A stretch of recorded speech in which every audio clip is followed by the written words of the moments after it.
Vamos conversar com Leônidas Júnior, empreendedor, e vai dar muitas dicas, boas dicas, né, para que quem quer se tornar aí um bom empreendedor. Leônidas, bom dia, seja muito bem-vindo ao nosso Comando Geral.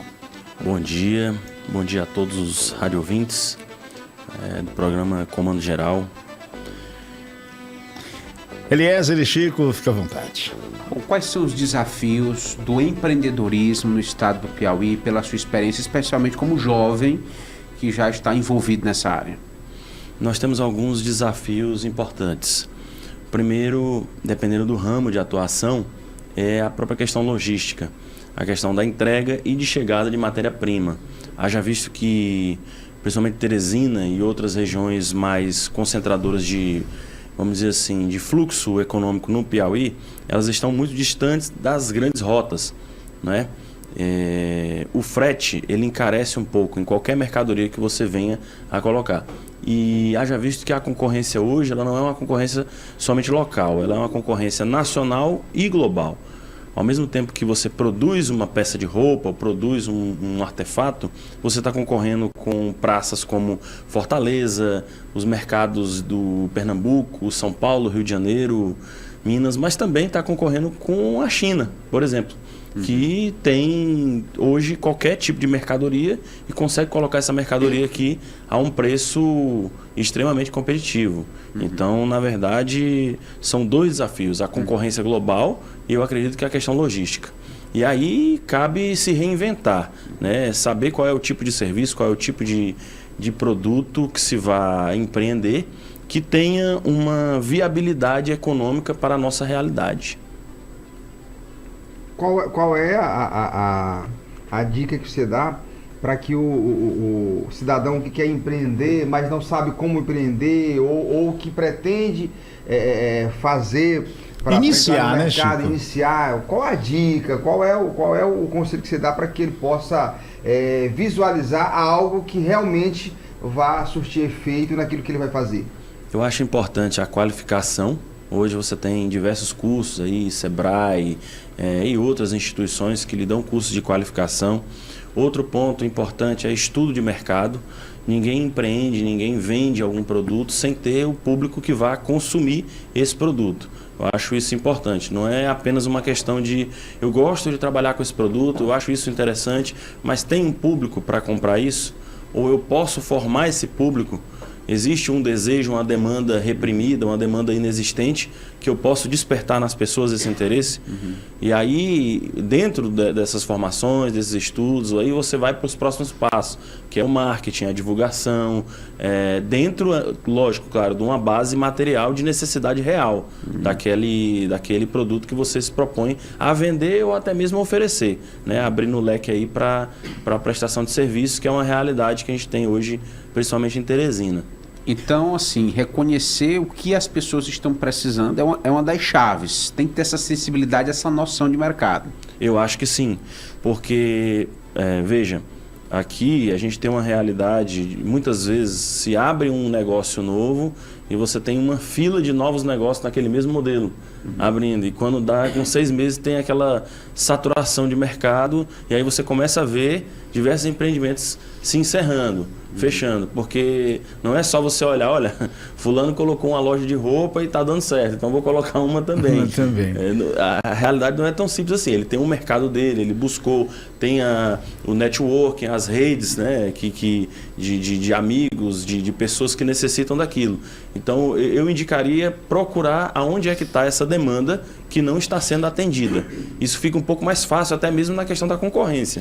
E desculpa. Não, pode ir. E muitas vezes, Leônidas, eu observo, eu sempre olho, eu já tive alguns empreendimentos, não aqui, mas fora, e eu sempre observo um detalhe. Às vezes a pessoa, naquele afã de montar o seu negócio, de deixar de trabalhar para os outros, tem aquele dinheirinho ali contado, que dá, digamos, para dar uma injetada, uma saída naquele seu desejo, mas aí muita gente esquece de um detalhe. Não é só também montar o seu negócio. Muitas vezes você vai passando aqui e você, nossa, que ponto legal, cara, aqui dá para colocar o cacau. Só que o cara esquece que é uma via expressa, que não tem onde o cara estacionar, e se o cara for parar, vai causar congestionamento, pode pegar multa, acontecer acidentes, ou seja, o empreendedor ele tem que ter essa visão também aonde ele escolher o ponto onde ele vai instalar a sua empresa, né? É muito importante, exemplo, que dê acesso ao cliente, resumo da ópera. Sim, isso é muito importante. Entretanto, tem eu meio que relativizo um pouco isso nos dias de hoje, porque você tem a figura aí dos aplicativos, como por exemplo o Waze, né? Então, nesse ponto, é até uma questão de o porquê que o nosso centro de Teresina ele deu uma esvaziada. Isso. Porque hoje, eu coloco o exemplo da minha esposa. A minha esposa, quando às vezes precisa fazer um cabelo, pintar uma unha ou comprar um vestido, ela encontra no extremo sul de Teresina, ou no extremo sudeste, uma casa, tem um lugar de uma mulher que faz o serviço muito bem feito. E aí você coloca no Waze e você encontra aquilo. Só que onde é que ela encontrou aquilo? Ela encontrou no Instagram. Porque a imagem no Instagram, ela tem muita força. E o boca a boca, olha, tem uma pessoa lá no Porto Alegre que faz uma roupa, e essa roupa ela consegue competir com uma roupa numa loja no Ela tem centro, Instagram pra gente ver? Isso, essa é a pergunta. A rede social já Qual é o Instagram dela? Também, né? Deixa eu ver quem é que tá. Sabe aquela blogueira, fulano de tal? Foi lá, comprou uma roupa lá, mostrou. Então, assim, o consumo hoje, ele é muito diferente por conta disso. Né? Você vê que tem esses negócios aí esses Instagrams agora que estão ficando na moda de comidas, né? De você indicar lugares. Aí o cara indica um lugar que você não tem a mínima noção de que tem aquele cardápio naquele lugar. E uma semana depois lota aquele espaço. Então, assim, é uma necessidade de você ver a localização, mas também de você chamar pessoas para aquela localização. Aí onde eu entro com a história. Também eu falei do lugar, né, que tenha um estacionamento, uma acessibilidade para os clientes chegarem, mas também com esse Waze, com o Instagram, enfim, aí fica dito o seguinte, entendido que, gente, não importa a distância, não importa, digamos assim, o bairro, se é no Saci, se é no Parque Piauí, se é no Lourival Parente. O importante é que o seu produto tenha qualidade, porque o cliente, ele cruza a cidade para ser atendido por você, não é verdade? Com certeza. Eu acho que um outro desafio e uma dica que eu dou também para quem pensa em empreender é focar naquilo que você sabe fazer. Tem empreendedores que são bons na produção, tem empreendedores que são bons na venda, mas quase nenhum, e aí eu me incluo nisso, é bom na parte contábil, é bom na parte jurídica. Então, contrate um bom contador, não vá nessa. Às vezes a pessoa fala, tem aquela dica comum, né? Abra um MEI, porque você vai pagar menos. Ou então, não, o seu tem que ser lucro real, o seu tem que ser lucro presumido porque você paga menos imposto. Não é assim. Às vezes um profissional ele vai te mostrar que o que você acha que compensa, na verdade não está compensando. E na sua realidade seria melhor outra maneira, outra forma de tributação. Então, assim, um profissional é o mais indicado, até para organizar essas finanças. Porque o que acontece no início? O empreendedor ele tende a ter um volume muito alto e às vezes o fluxo de caixa e o volume ele se confunde com o lucro e com investimento. E o capital pode se prejudicar. Com certeza. Eu tenho amigos que são empreendedores e conversando comigo, eles dizem, cara, eu não sei o que está acontecendo, porque venda, toda hora eu estou fazendo.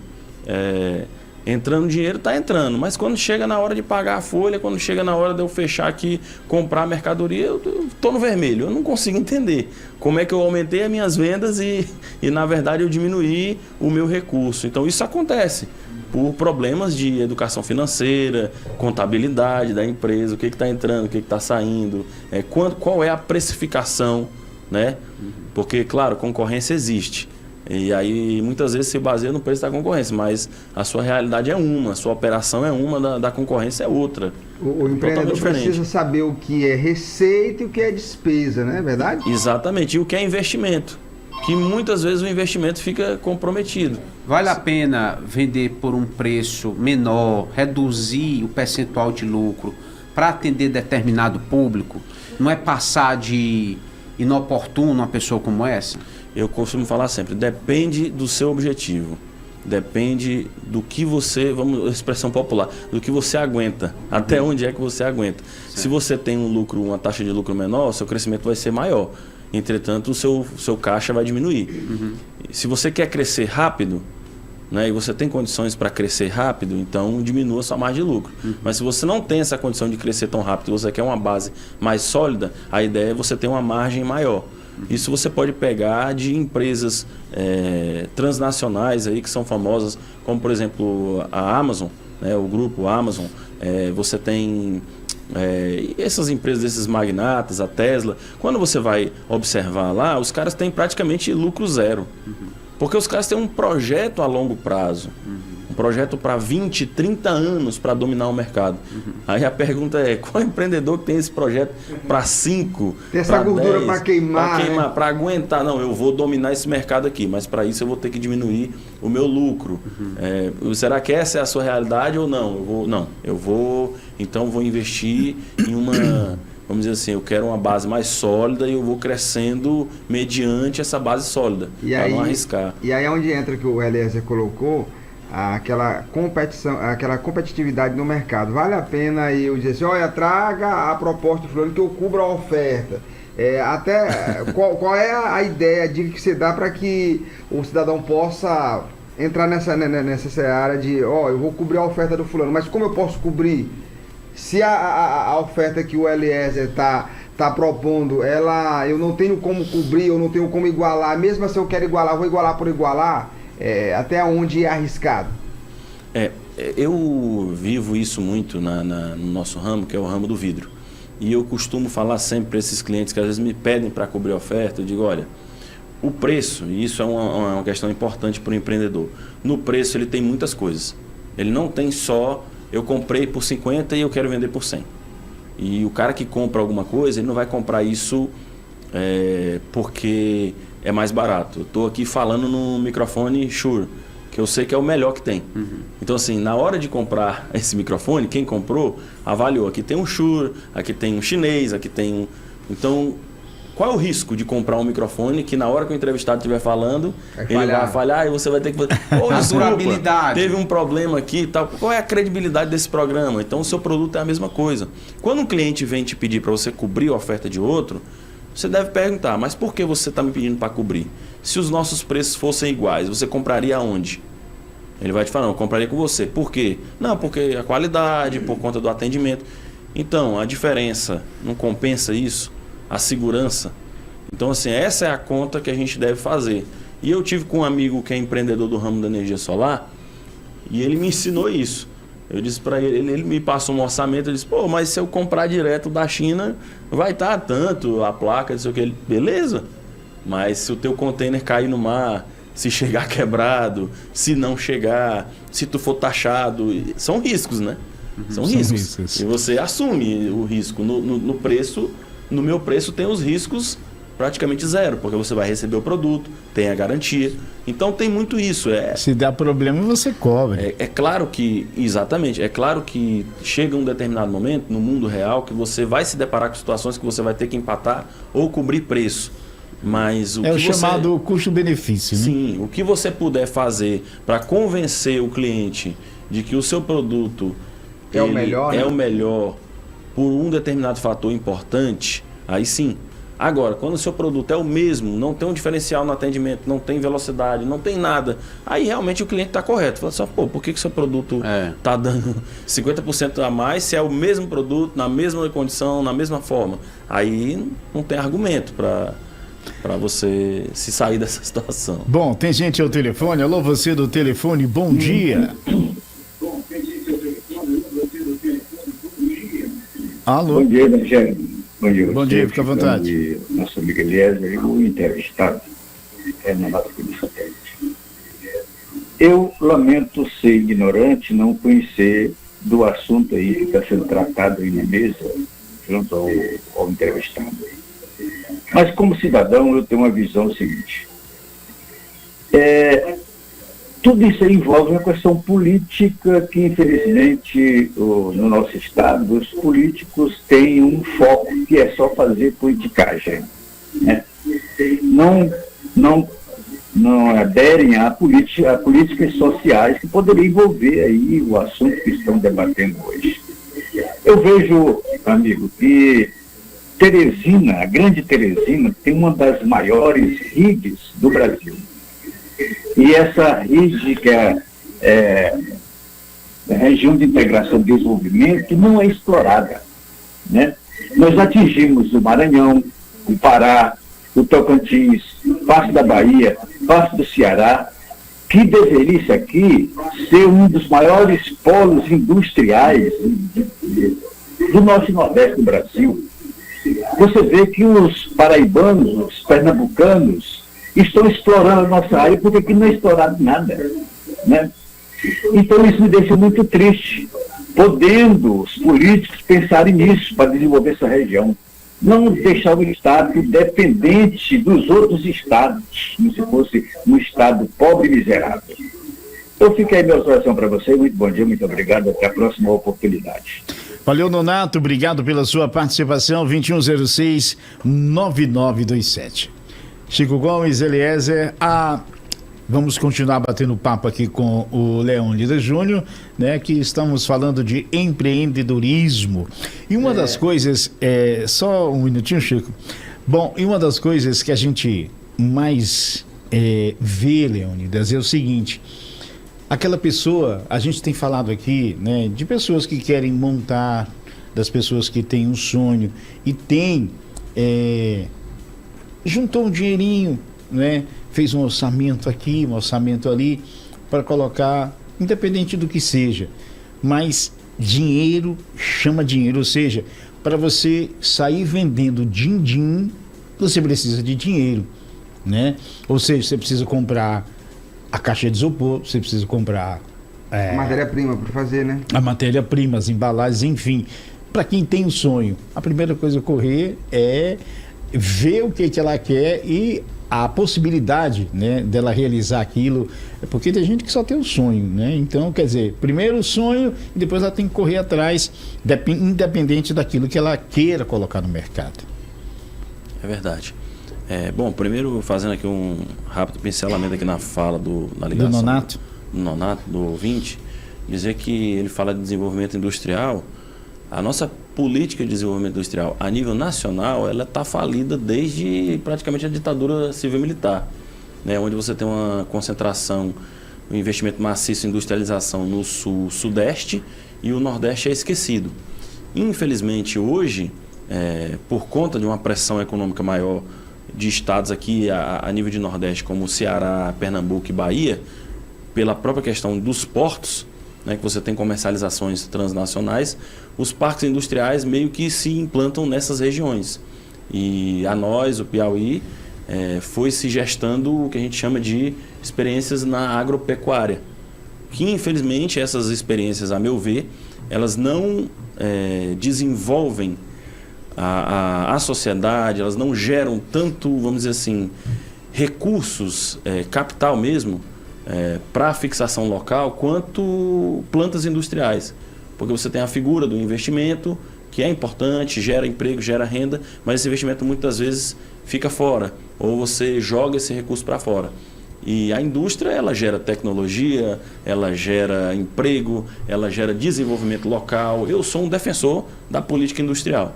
Eu acho que a gente precisa de um plano de retomada. O governo federal recentemente anunciou um plano, que eu ainda acho muito tímido. O problema da indústria não é só maquinário, não é só a questão da própria, vamos dizer assim, do sucateamento das estruturas da indústria, mas é mesmo de um projeto de defesa dessa indústria nacional e de desenvolvimento dessa indústria. Não adianta só taxar os produtos da China, beleza, ok, mas taxar os produtos da China sem um complemento, sem uma política industrial, aí você está apenas protegendo, vamos dizer assim, os grandes comerciantes que compram da China. É aquela história, eu acabei de falar aqui, você é o mesmo produto. Então assim, você não vai poder mais comprar esse celular aqui no AliExpress. Você vai ter que comprar ele pelo dobro do preço ali naquela loja ali, vou citar o nome ali na João 23, ou em outras que tem espalhadas, que são os grandes compradores. Então assim, não, qual é o projeto que se tem? Nós temos aqui a Multilaser, por exemplo, brasileira. que a Multilaser faz hoje? A Multilaser hoje não produz mais nada no Brasil. Ela pega, liga lá para a indústria chinesa e diz assim, produz aí tantos celulares, coloque o nome aí Multilaser e mande num container. Pô, isso é uma tragédia. É uma tragédia para nós, porque o parque industrial tá todo dentro da China. Dizer que... As prefeituras, nós estamos prestes a um processo eleitoral municipal, as prefeituras poderiam ajudar de alguma forma essa realidade do empreendedorismo, essa política nas cidades? E muito, se isso fosse prioridade. Veja, eu acho que o modelo que se tem a fazer, e aí já respondendo a pergunta da questão do recurso que é necessário, você tem hoje experiências em diversos locais do mundo de pequenos créditos, né? Microcréditos para empreendedores. Por exemplo, aqui em Teresina a gente tem um banco popular que não funciona, que ele tem uma experiência ligada ao Banco do Brasil, mas ele ainda é muito tímido. Então, muitas vezes, esse pequeno empreendedor não precisa de muito. Ele precisa de um pouco, que ele tenha condição de pagar e que ele tenha uma carência para ele conseguir honrar esse compromisso. Então, a nível de Estado, a gente tem hoje o BADESP, né, que é a Piauí Fomento, que está aumentando a capacidade de empréstimo e os resultados estão chegando, mas, entretanto, isso ainda é muito tímido, né? E as linhas de crédito que se tem são para atender o Estado em todo. Então, assim, cada cidade, eu acho que deveria reservar uma parte do orçamento para o empreendedorismo, para destinar isso. O que é R$300, o que é R$500 para uma cidade? Não é nada.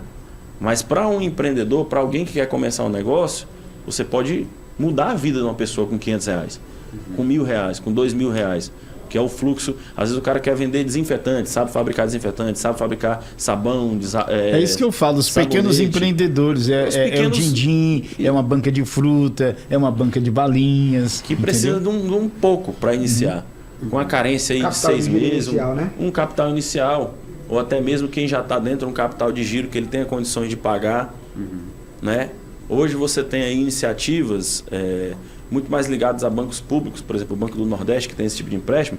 Entretanto, quem aqui já tentou pegar um empréstimo no Banco do Nordeste, eles pedem até a certidão de casamento da sua bisavó. E aí burocracia. É um negócio que o pequeno empreendedor não está muito preparado. Ele vai gastar mais levantando essa documentação do que o valor que ele quer pegar. Aí o Eliezer colocou que é a questão da burocracia e a questão da dificuldade de legalizar, de registrar a taxa tributária do nosso país, que é muito alta, é uma barreira, é um dificultador para que se empreenda mais no Brasil? Eu acho que sim. Eu acho que no Brasil os super ricos pagam muito, muito, muito pouco imposto e os que são da classe mais baixa pagam muito imposto, porque o nosso imposto é no consumo. Então, é no consumo e também nos lucros, nos dividendos, né, que se tem. Então, eu defendo que a gente tenha uma reforma tributária que consiga equalizar isso. Não tem muita lógica você comprar um jet ski, você ter abatimento de imposto e na hora de comprar uma moto para o seu trabalho você tem que pagar imposto. Então, assim, o trabalhador, o empreendedor, o microempreendedor, ele precisa ser protegido, não é? E a nossa lógica, na verdade, é o contrário. Quem tem muito paga muito pouco e quem tem pouco paga muito imposto. Resumindo, não é justo taxar o pequeno e livrar os super ricos de taxas, por exemplo. Exatamente. Eu já conversei com empreendedores que eles estão aqui naquele limite do simples, de você passar para o simples, para lucro presumido, e falar assim, olha, não compensa, porque quando eu passar, eu vou ter que pagar, às vezes até uma desinformação, mas eu vou ter que pagar mais. Então, assim, essa pessoa tem tanto medo e desconhecimento da forma de tributação, que na verdade ninguém conhece. Pouquíssimos empreendedores e empresários conseguem ter na ponta da língua uma legislação tributária no Brasil, porque é uma grande confusão. É você trabalhando, produzindo, e daqui a pouco o seu contador manda um boleto. O que é isso? Diz, não, é porque isso aqui é uma taxa, tem que pagar? Tem que pagar. Então, não, mas isso é porque esse mês teve não sei o quê. Então, é muito confuso. Tem-se um projeto aí dos tais IVA, né? Que é de você, que foi aprovado já, essa reforma, que é você vamos dizer assim, você equalizar esses impostos. Você meio que acabar essa guerra fiscal entre os estados, de ICMS, né? Você colocar valores fixos. E o que isso é perigoso? Eu digo sempre que dois públicos não entenderam muito bem essa reforma tributária. Dois públicos não entenderam muito bem. O bolsonarista lá do São Paulo, que ele votou contra, e o cara que se diz de esquerda aqui do Nordeste, que votou a favor. Esses dois públicos não entenderam essa proposta. Porque o que acontece hoje? Eu vou falar de segmentos. Quando chega material de outros estados dentro do Nordeste, dentro de São Paulo, por exemplo, você tem uma defesa do seu ICMS na substituição tributária. Então, você ainda consegue concorrer com empresas de São Paulo que estão no local mais desenvolvido do capitalismo nacional, que recebem produtos da China de porto diariamente, com condição de concorrer e preço melhor do que você e com rotas de acessibilidade logística muito melhores. Quantas transportadoras existem em São Paulo para você discutir preço? Pô, eu quero mandar uma mercadoria para Teresina. Você tem mais de 10 mil transportadoras para você. Qual é a melhor, que entrega o melhor serviço com o menor tempo e o menor preço? Então, assim, a concorrência entre os estados ela é até desleal. E o que salva isso hoje é uma questão fiscal. Quando você iguala isso, aí eu lembro e falo sempre para os amigos que defenderam essa proposta. Por que é que o Tarcísio, governador de São Paulo, foi contra até a base do Bolsonaro, contra os analistas e bancou essa proposta? E estava do lado do Haddad defendendo. Disse, não, temos que passar os IVAs. É a saída, mas é a saída para São Paulo. É a saída para o empreendedor e para o comerciante de São Paulo, que vai ser muito melhor para São Paulo. Nós vamos ter que ver um novo jeito da gente competir dentro dessa nova seara. Então, assim, até no colégio fiscal mesmo que foi formado, teve uma certa disputa para a maioria ser do eixo Centro-Sul, do eixo Sul e Sudeste, para os caras definirem, bom, as regras, como é que vai ser mesmo a gente ainda não está definido nisso, isenção fiscal, como é que vai ficar, quem é que tem direito à isenção, quem já tem direito adquirido de isenção, como é que fica. Então, assim, é um terreno que ainda está em disputa. E, infelizmente, ou felizmente, não sei, a gente pode discutir isso aí, é a democracia. Nós temos aqui hoje 9 deputados federais na bancada e São Paulo deve ter aí 70. 70, não Piauí tô tem lembrando. 10 e São Paulo 70. Então, né? assim, o que ocorria antes? É que os estados do Nordeste se juntavam e aí quando você soma os representantes do Senado e da Câmara, você tem uma maioria esmagadora que você consegue debater esses assuntos. E agora não, com esse novo colégio, a escolha não é bem dessa maneira. Então são políticas públicas que estão ainda em fase de implementação e que é preciso atenção para isso. É isso aí, estamos conversando aqui, para você que ligou agora o seu televisor, aí a você o nosso muito bom dia, o nosso muito obrigado pela companhia. Estamos conversando com Leônidas Júnior, ele que é empreendedor, dando dicas para que você possa iniciar o seu negócio, para você que já tem o seu próprio negócio, né? Dicas especiais aqui. Eliezer e Chico. Através da Câmara Municipal, seria possível promover alguma legislação específica para a realidade de Teresina? Você acredita nessa alternativa? Eu acredito que a Câmara Municipal ela movimenta, até a nível mesmo de orçamento, um dos maiores orçamentos do país em proporção. Né? A Câmara Municipal de Teresina hoje ela é responsável, ou deveria ser responsável pela mobilização aí de quase 8 bilhões de orçamento anual. Quanto desse orçamento estão indo para iniciativas de produção, de empreendedorismo ou de cobrança disso? A gente tem projetos aí de centros de produção que estão praticamente abandonados por toda a cidade. Você tem uma nova lógica que se impõe no mercado, até o estado do Piauí tem tentado trazer essa lógica que é da inovação, que é das startups, dos hubs. Entretanto, a prefeitura ou a Câmara Municipal ela permanece alheio a essas iniciativas, que são a grande realidade. Talvez a saída, como a frustração do nosso ouvinte que ligou, a grande saída seja a inovação e a tecnologia.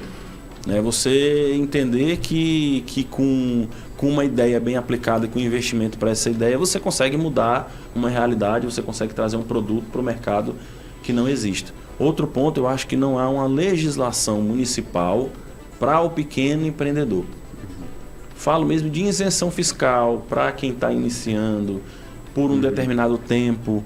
Incentivos. Né? Incentivos fiscais, incentivos mesmo do próprio espaço, de onde empreender, de cursos, né, para esse pessoal. Você tem uma fundação Alferraz que tem cursos profissionalizantes, que eu acredito que esses cursos devam se atualizar. Não estou colocando que os cursos que estão lá estão ultrapassados, mas eu acho que é necessário abrir um leque maior. Saber as demandas atuais. Opções, né? As demandas mais atuais, o que essa juventude quer, o que essa juventude gosta de trabalhar, o que tem demanda para esse tipo de trabalho. E eu acho que o principal ponto também é você colocar a bandeira do empreendedorismo como ponto de saída para o desenvolvimento de Teresina. Falando em Teresina ainda, a revitalização do centro seria uma saída para se empreender ainda mais aqui na capital?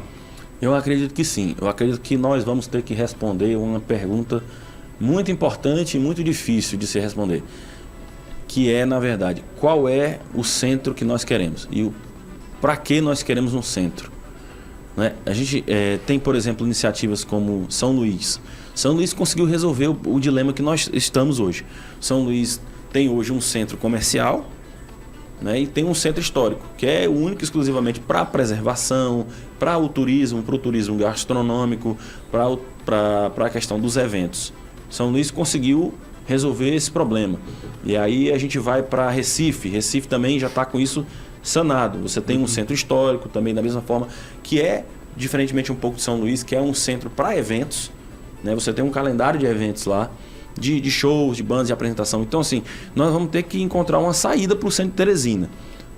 Qual é o centro de Teresina, qual é a vocação, ou qual vocação nós queremos dar a esse centro? São os eventos? A gente quer fazer um turismo de eventos? A gente quer fazer um turismo de patrimônio histórico, cultural, com ainda o que existe? Ou a gente quer fazer um centro para comercialização? O reaquecimento do comércio, né? Dessa comercialização. Porque se for comercialização, aí o trabalho é muito maior, porque nós vamos ter que pensar em isenções de IPTU, nós vamos ter que pensar em segurança, policiamento. E principalmente competir com os bairros que hoje estão muito fortes, né? Exatamente. Policiamento, presença de policiais, presença de viaturas, não necessariamente significa segurança. Nós temos que ter uma política pensada para o centro de Teresina.